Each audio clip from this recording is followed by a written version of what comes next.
Good morning, everybody. My name is Joseph Nocella. I am the United States Attorney for the Eastern District of New York. I'd like to welcome you here today. In addition, we have with us today FBI Director Kash Patel, FBI Assistant Director in Charge Christopher Rea of the New York Field Office, Special Agent in Charge of the New York Field Office Leslie Bakshi's, New York Special Agent in Charge of Homeland Security Ricky Patel, Newark Special Agent in Charge of Homeland Security Michael McCarty, Police Commissioner Jessica Tisch, Chief of Detectives Joseph Kenny, and the Executive Director of the Waterfront Commission, Phoebe Sorrell. I'm now going to turn the podium over to FBI Director Kash Patel. Good morning. Today we are here in New York to announce a historic arrest across a wide-sweeping criminal enterprise that envelops both the NBA and La Cosa Nostra. The men and women up here standing with me represent a small portion of the leadership team that brought profound justice in an era that needed it more than any. I'll just highlight some of the details in the case and the FBI work, and then you'll hear from the others. But as you now know, individuals such as Chauncey Billups, Damon Jones, and Terry Rozier were taken into custody today, former, current NBA players and coaches. What you don't know is that this is an illegal gambling operation and sports rigging operation that spanned the course of years. The FBI led a coordinated takedown across 11 states to arrest over 30 individuals today responsible for this case, which is very much ongoing. Not only did we crack into the fraud that these perpetrators committed on the grand stage of the NBA, but we also entered and executed a system of justice against La Cosa Nostra to include the Bonanno, Gambino, Genovese, and Lucchese crime families. And you'll hear more about those details today. The charges and the arrests that were taken down across this country range from wire fraud, money laundering, extortion, robbery, illegal gambling. This FBI will leave no room for any perpetrator of crime across this country. You hear a lot about our work of defending the homeland and crushing violent crime. Well, this work is also representative of a colossal portion of the FBI's mandate to keep America safe and to keep our entertainment industry fair and secure. The men and women that are standing up here today worked tireless hours, days, months, and years. And the fraud is mind-boggling. It's not hundreds of dollars. It's not thousands of dollars. It's not tens of thousands of dollars. It's not even millions of dollars.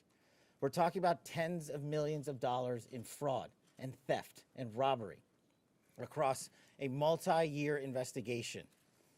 And we could not have done it without our interagency partners that are before us today.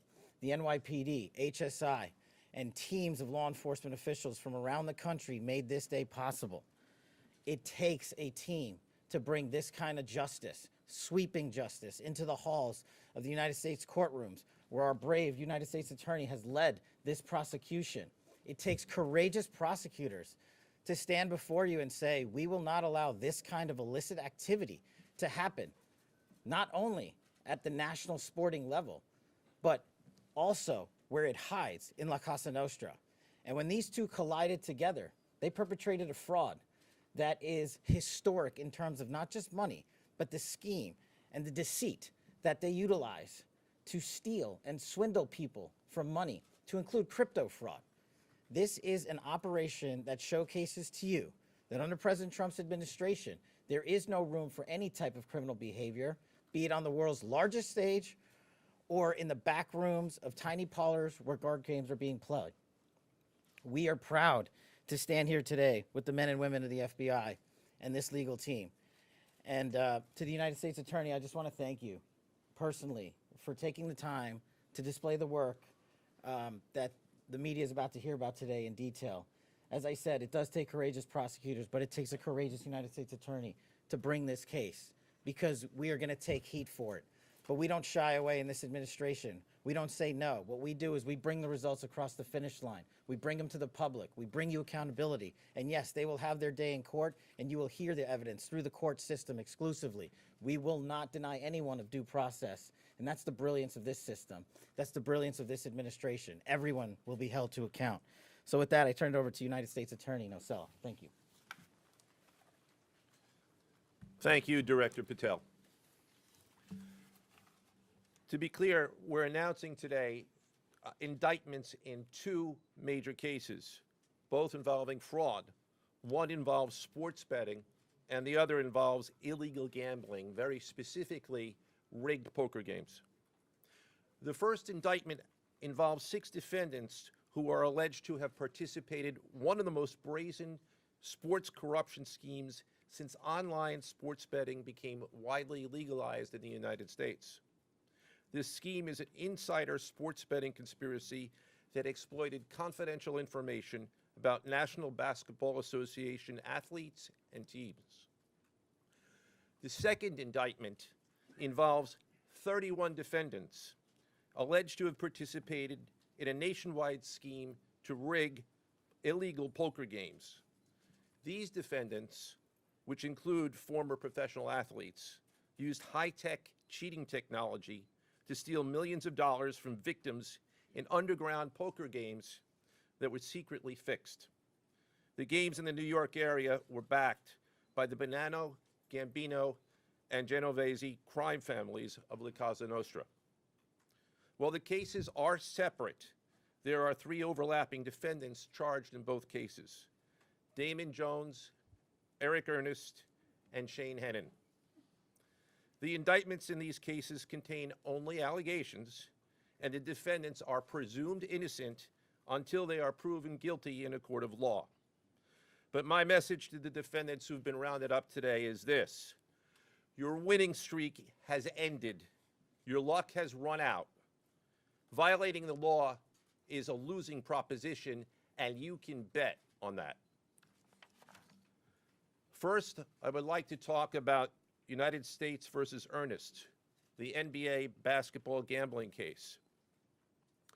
The defendants in this case are Eric Ernest, Marvez Farley, Shane Hennon, De Niro Laster, Damon Jones, a former NBA player and coach, and Terry Rozier, a current NBA player.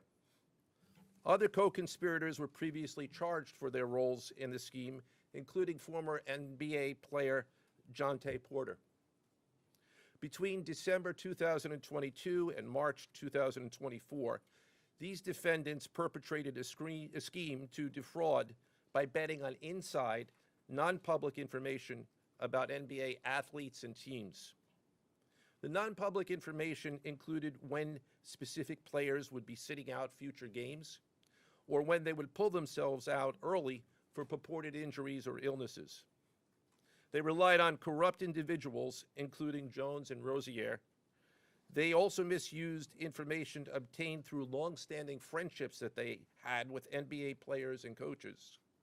And in at least one instance, they got their information by threatening a current player, Porter, because of his pre-existing gambling debts. Defendants used this non-public information to place hundreds of thousands of dollars in fraudulent bets, mostly in the form of prop bets on individual player performance. The bets were placed through online sports books and also in person at casinos. The defendants relied on a network of straw bettors to place the maximum amount of bets to increase their potential profits. Most of these bets succeeded, and the intended losses were in the millions of dollars. The defendants then laundered their illegal winnings in various ways: peer-to-peer platforms, bank wires, and simple cash exchanges. The indictment details specific examples where the defendants profited from illegal gambling and illegal betting on various NBA games about the performance of players on, among other things, the Charlotte Hornets, the Portland Trail Blazers, the Los Angeles Lakers, and the Toronto Rangers. Each defendant in the NBA basketball gambling case has been charged with conspiracy to commit wire fraud and conspiracy to commit money laundering. Now, I would like to turn to the other case, United States versus Aiello, the rigged poker game case.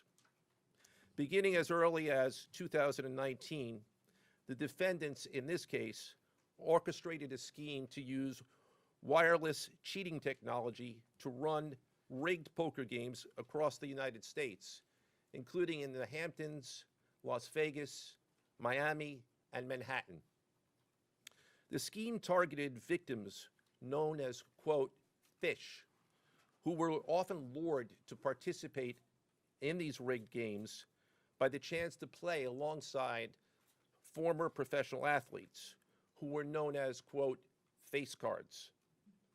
The so-called face cards included the defendant Chauncey Billups, who at the time of the scheme was a former NBA player and is currently the head coach of the Portland Trail Blazers, and also Damon Jones, a former NBA player and coach.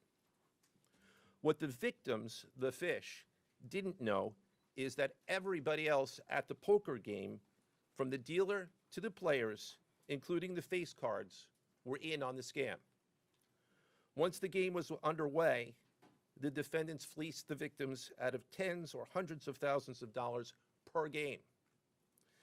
The defendants used a variety of very sophisticated cheating technologies, some of which were provided by other defendants in exchange for a share of the profits from the scheme.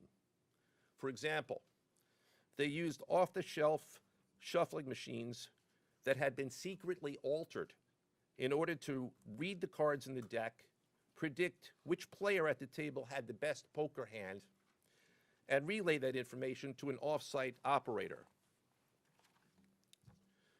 The off-site operator sent the information via cell phone back to a co-conspirator at the table, and that person at the table was known as the quarterback. The quarterback then signaled secretly the information he had received from to others at the table, and together they used that information in order to win their games and to cheat the victims. Defendants used other cheating technologies such as poker chip tray analyzers, which is a poker chip tray that secretly reads cards using a hidden camera, special contact lenses or eyeglasses that could read pre-marked cards, and an X-ray table that could read cards face down on the table. What you see depicted on screen right now is an example of the X-ray table that reveals the cards. Although they are face down on the table, they can be read because of the X-ray technology. The Mafia, specifically members and associates of the Bonanno, Gambino, and Genovese organized crime families, had pre-existing control over non-rigged, illegal poker games around New York City. As a result, they also became involved in the rigged poker games, helping to organize the games and taking a cut of the proceedings, and working to enforce the collection of debts. The defendants laundered their proceeds, including through cash exchanges, the use of multiple shell companies, and through cryptocurrency transfers. As part of the scheme, some of the defendants and their co-conspirators also committed acts of violence, including the gunpoint robbery of a person in order to obtain a rigged shuffling machine, and extortions that were perpetrated against victims in order to ensure that they repaid their gambling debts. Defendants who participated in the rigged poker scheme are charged with wire fraud conspiracy. Other defendants have been charged with crimes including illegal gambling, money laundering, Hobbs Act robbery, and extortions. This case demonstrates our office's unrelenting commitment to fighting the scourge of organized crime in whatever form it takes. I'd like to conclude my remarks by thanking the incredible hard work of our law enforcement partners, including the FBI, Homeland Security, the NYPD, and the Waterfront Commission. I also want to thank the dedicated prosecutors who built these two cases and who are standing to my right. Benjamin Weintraub, David Bourbon, Caitlin Farrell, Michael Gibaldi, Irisa Chen, and Sean Sherman. They had the assistance of paralegal specialists Liam McNett, John Schneider, Marlene Bosler. Also deserving of our thanks because of their outstanding investigative work on the NBA case are FBI Special Agents Russell Lantier, Dominic Mariani, Amy Giaroso, Shane Wilkins, and Supervisory Special Agent Luke Hardison. On the rigged poker game scheme, outstanding work was performed by FBI Special Agents Thomas Cribbin, Jeff Boriola, Jonathan Corona, Alexander Silverman, Amy Campanaro, and Supervisory Special Agent Michael Malahy, as well as NYPD Task Officer James McCullough, and from Homeland Security, Supervisory Special Agent Charles Freund, and from the Waterfront Commission, Detective Paul Shimborski.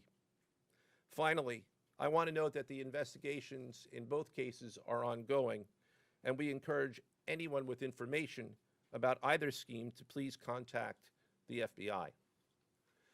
Now I would like to turn the podium over to Special Agent in charge of the New York Field Office, I should say the Assistant Director in charge of the New York Field Office of the FBI, Christopher Rea. Chris?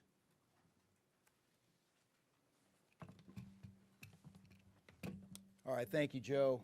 As always, we appreciate the partnership here.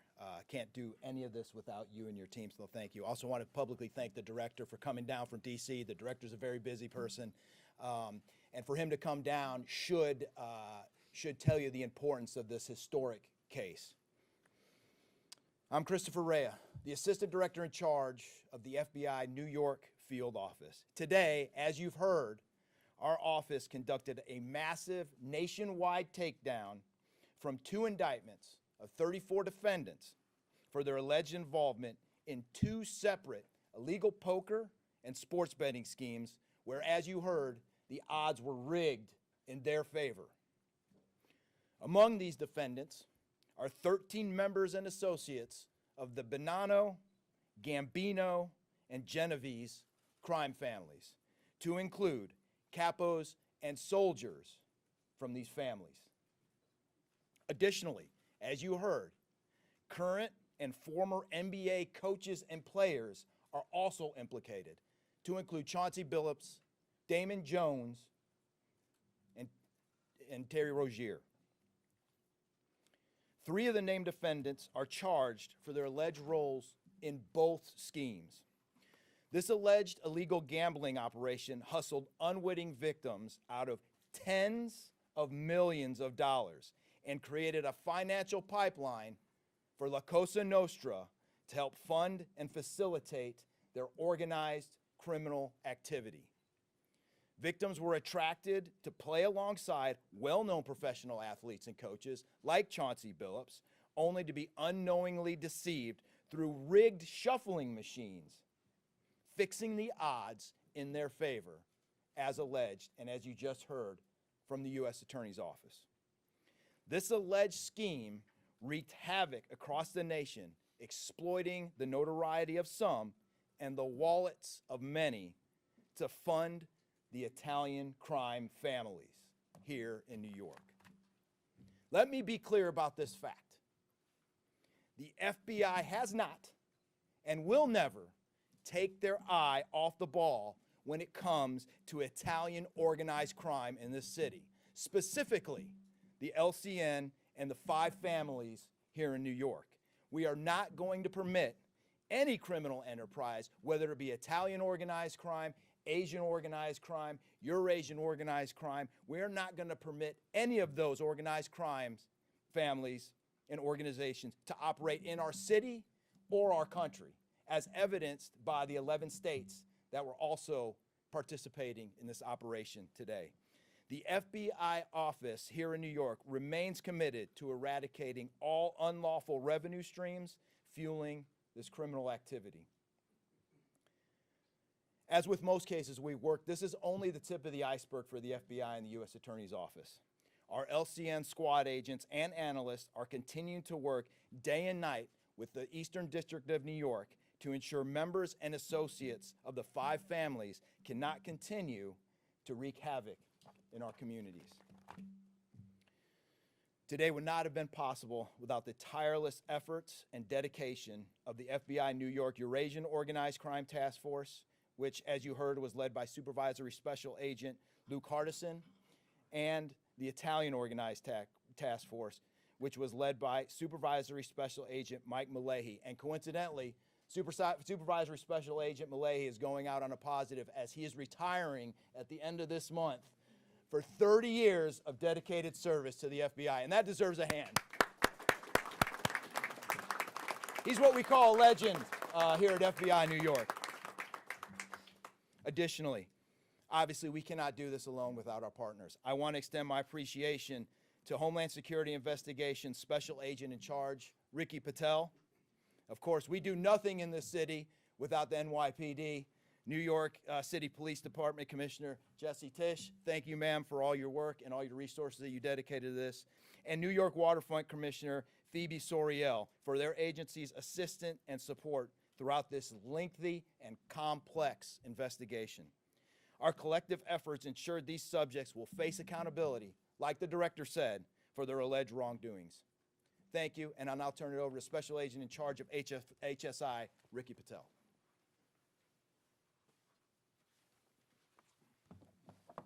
Thanks, Chris. Good afternoon, everyone. My name is Ricky Patel. I'm the Special Agent in charge for Homeland Security Investigations here in New York. This morning, hundreds of special agents and investigators with HSI, the FBI, the New York Waterfront Commission, and the NYPD descended upon the homes of individuals who for years have operated with the false sense of impunity, a false sense of incivility. In the early hours of today, across 9 states, coast to coast, dozens of defendants were arrested and will face the consequences of their alleged crimes. This was their wake-up call. With the alleged involvement of 3 La Cosa Nostra crime families, 1 NBA head coach, a Hall of Famer, no less, and former NBA players, the years of investigative work that culminated with this morning's operation seem reminiscent of a Hollywood movie. But this wasn't luck, and this wasn't theatrics. This was an evidence-driven, relentless, and unified effort among law enforcement. Through what we have dubbed Operation Royal Flush, HSI New York, along with our task force personnel from the Waterfront Commission, first uncovered this scheme more than 4 years ago. Agents and investigators dedicated countless hours and sleepless nights in identifying the criminal network, dissecting communications and patterns, and following the money with precision. We built a case, piece by piece, and what we discovered was a sprawling criminal enterprise that utilized cutting-edge technology and various methods of deception to dupe unsuspecting gamblers into paying up so that these defendants could cash out. As alleged, this sophisticated conspiracy cheated victims out of at least $7 million and placed the public and the defendants alike at risk. This case involved global reach, financial depth, and the patience to dismantle complex financial criminal enterprises from the inside out. When criminal organizations attempt to launder profits through our country, HSI connects the dots and shuts it down. To anyone who thinks intimidation, fraud, or violence will shield their profits, understand this. If you are exploiting our communities, expect HSI and all of our law enforcement partners at your door. I would like to thank all our partners here today. Obviously, the United States Attorney's Office for the Eastern District of New York, the Waterfront Commission, the FBI, the NYPD, and the prosecutors that will carry this forward. Today's arrests are not an endpoint. They are the start of accountability. Thank you, and I now turn it over to Police Commissioner Jessica Tisch.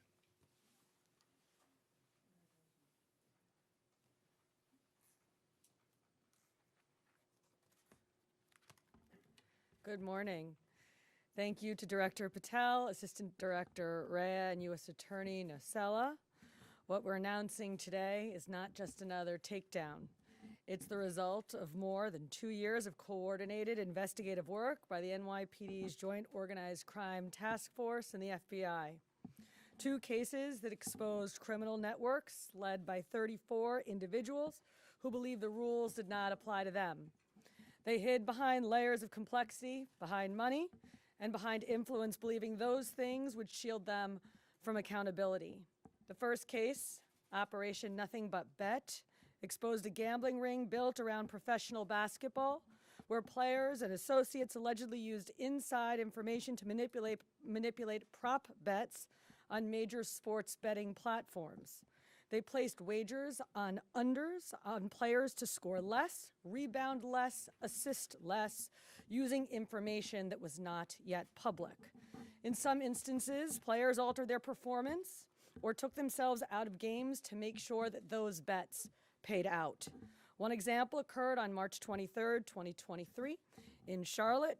Terry Rozier, an NBA player now with the Miami Heat, but at the time playing for the Hornets, allegedly let others close to him know that he planned to leave the game early with a supposed injury. Using that information, members of the group placed more than $200,000 in wagers on his under statistics. Rozier exited the game after just 9 minutes, and those bets paid out, generating tens of thousands of dollars in profit. The proceeds were later delivered to his home, where the group counted their cash. As the NBA season tips off, his career is already benched, not for injury, but for integrity. As a result of this investigation, 6 defendants, including Rozier, are now facing conspiracy to commit bank and wire fraud. In a second case, Operation Zen Diagram, investigators uncovered a long-running scheme in which members and associates of several well-known organized crime families rigged high-stakes poker games across the country. These operatives included capos and multiple soldiers from the Bonanno, Gambino, Lucchese, and Genovese crime families. Bringing 4 of the 5 families together in a single indictment is extraordinarily rare. It reflects how deep and how far this investigation reached, and the skill and the persistence it took to get here. That work uncovered a deliberate, technologically sophisticated operation designed to carry out their crimes. They used custom shuffling machines that could read the order of cards, barcoded decks, and hidden cameras built into tables and light fixtures. The organizers also enlisted well-known public figures, former and current NBA players and coaches, including Chauncey Billups, the head coach of the Portland Trail Blazers, an NBA champion and a Hall of Famer, to make the games appear legitimate. Victims believed that they were sitting at a fair table. Instead, they were cheated out of millions. One victim in particular lost $1.8 million. In total, losses exceeded $7 million and continue to climb. And when people refused to pay, these defendants did what organized crime has always done. They used threats, they used intimidation, and they used violence. It's the same pattern that we have seen for decades: traditional mob enforcement methods combined with new technology to expand the reach of their operations. Now, with the unsealing of today's indictment, 34 individuals are facing charges including robbery, extortion, money laundering, wire fraud, bank fraud, and illegal gambling. I want to commend the outstanding work of our detectives from the Joint Organized Crime Task Force and their dedication to these cases, especially Captain Ruben Pagan, Sergeant Chris McGuire, Detective Alexander Creamer, Detective James McCullough, and of course, our Chief of Detectives, Chief Kenny. As part of these investigations, our members recovered and reviewed thousands of hours of video, conducted extensive surveillance on illegal gambling locations across the city, and executed more than 24 search warrants on electronic records that revealed the true extent of this conspiracy. Once again, the work of our detectives, together with the FBI and the U.S. Attorney's Office, closed those gaps before they could widen further. The NYPD is proud to stand with each of you today, as these cases represent the kind of partnership that defines modern law enforcement agencies, sharing intelligence, coordinating resources, and moving as one team. Thank you.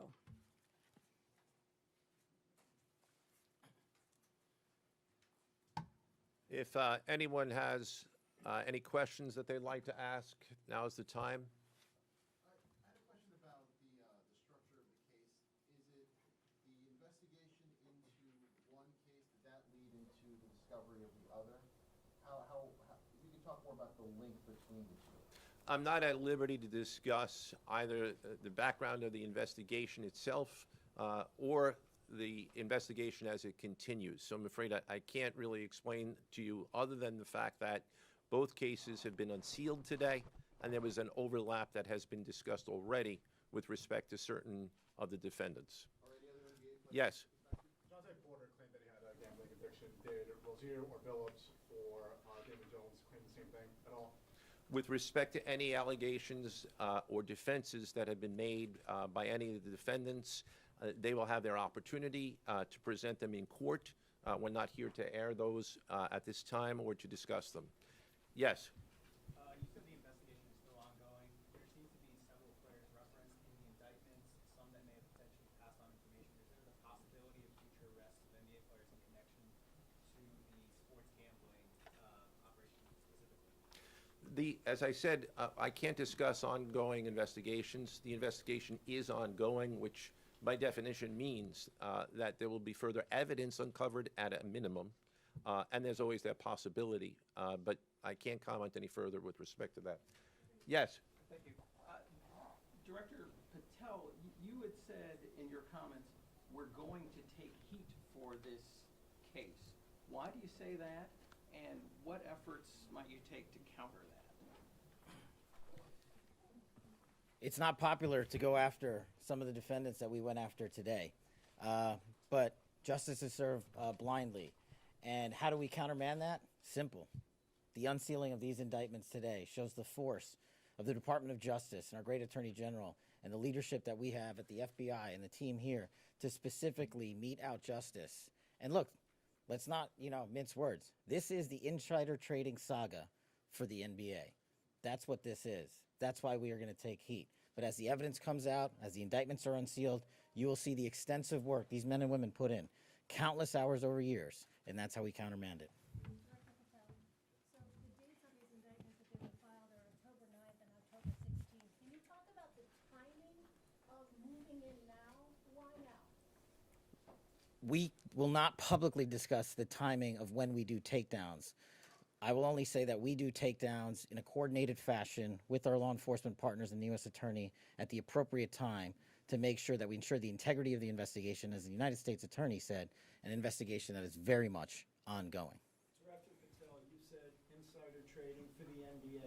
What are the implications of this case for other sports leagues and for the legal gambling industry in general? Simple. If you're participating in the legal gambling industry, you got nothing to worry about.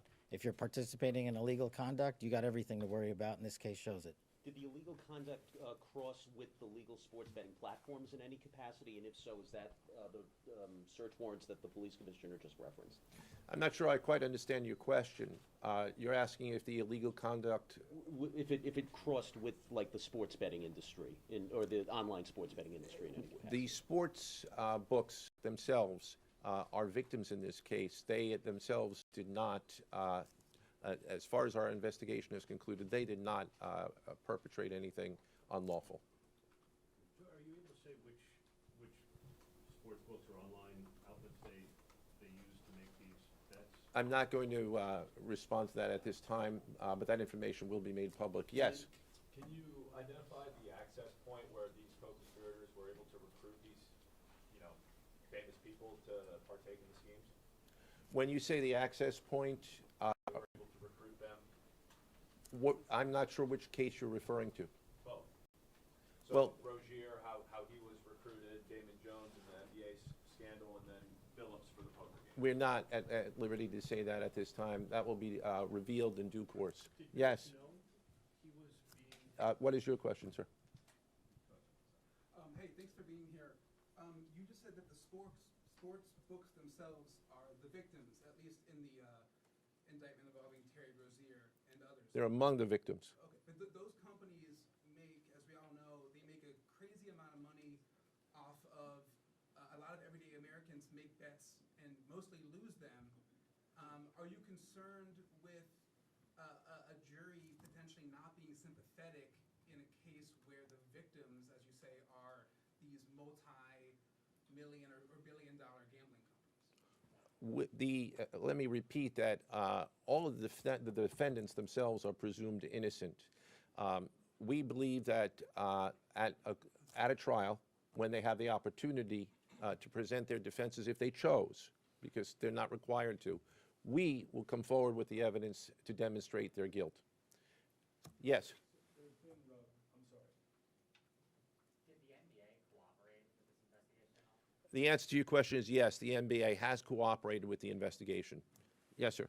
There's been a reason to believe there's an associated college basketball element to this. Can you confirm that, or is there another investigation or part of this investigation that will affect college basketball? The investigations that we announced today did not involve college basketball. Last question, last question. Yes. There was an emphasis on the Italian crime presence, organized crime in New York. Can you give us a sense of the strength and status of Italian organized crime in New York right now? No, I'm sorry, that would be a question that goes beyond what we're here to discuss today, which is these two indictments. Thank you. Everybody.